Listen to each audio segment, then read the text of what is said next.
மத்தவங்க நம்மள பார்த்து பயந்து ஒதுங்கும் போது ஒரு கிக்கு வரும்.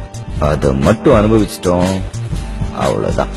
சூற போத அங்க ஆரம்பிச்சதான். பேரை கேட்டு கால் நடுங்க, சொல்லாதே என்று உந்தன் வாயடைக்க, என் மீது கோபம் இங்கு பார்த்தொடுக்க, என் பின்னே வீச இங்கும் வாழெடுக்க, டிங் டாங் ஒன்ன கட்டி வச்சு